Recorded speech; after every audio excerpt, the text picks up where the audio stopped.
గత ఎన్నికల్లో తానిచ్చిన మాట ప్రకారం పసుపు బోర్డు తెచ్చి చూపించానన్నారు ఎంపీ ధర్మపురి అరవింద్. ఇక చెరుకు ఫ్యాక్టరీ అప్పగిస్తే తాను నెల రోజుల్లో చెరుకు ఫ్యాక్టరీని తెరిపించి చూపిస్తానని అన్నారు. రేవంత్ దొంగ హామీలతో ప్రజలను మోసం చేశారని విమర్శించారు. ఇచ్చిన హామీలు అమలు చేయని రేవంత్ రెడ్డికి ఎందుకు ఓటు వేయాలో ప్రజలు ఆలోచించాలన్నారు అరవింద్. నేను ఒక వాగ్దానం చేసిన పసుపు బోర్డు తెస్తాను 40 ఏళ్ళ నుంచి ఓడికి చేతగాలి తీసుకొచ్చి పసుపు రైతులకు పసుపు బోర్డు ఇచ్చినాం. పసుపు రేట్లు 20,000 దాటిచ్చినాము. ఎన్నడూ జీవితంలో రేటు దాటిచ్చినాము.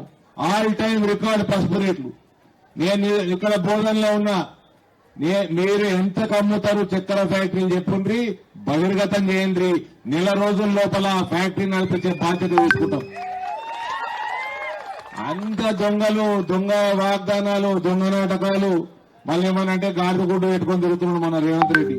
నీ గుడ్ల సంగతి ఏంది? నీ 6 గుడ్ల సంగతి. నీ 6 గుడ్లు ఎన్నడిచ్చుకుంటాయి అర్థమైంది అమ్మా?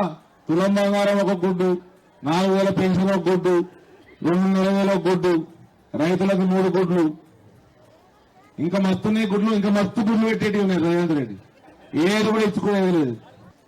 మనకి అన్ని రకాలుగా ఆదుకుంటున్నా, మన దేశాన్ని బలంగా చేస్తున్నా, ఆర్థికంగా బలంగా చేస్తున్నా, దేశం ఇవాళ మహమ్మారి సమయంలో అందరికి టీకాలు ఇచ్చిన. ఈ వీడియో మీకు నచ్చినట్టయితే లైక్ చేయండి, 10 మందికి షేర్ చేయండి. అలాగే కామెంట్ల రూపంలో మీ అభిప్రాయాలను మాతో పంచుకోండి. Nationalist hub group of channels ను సబ్స్క్రైబ్ చేసుకుని తెలుగునాట జాతీయవాద జర్నలిజాన్ని ప్రోత్సహించండి. ఈ వీడియో కింద ఉన్న బెల్ ఐకాన్ పై క్లిక్ చేయడం మర్చిపోవద్దు.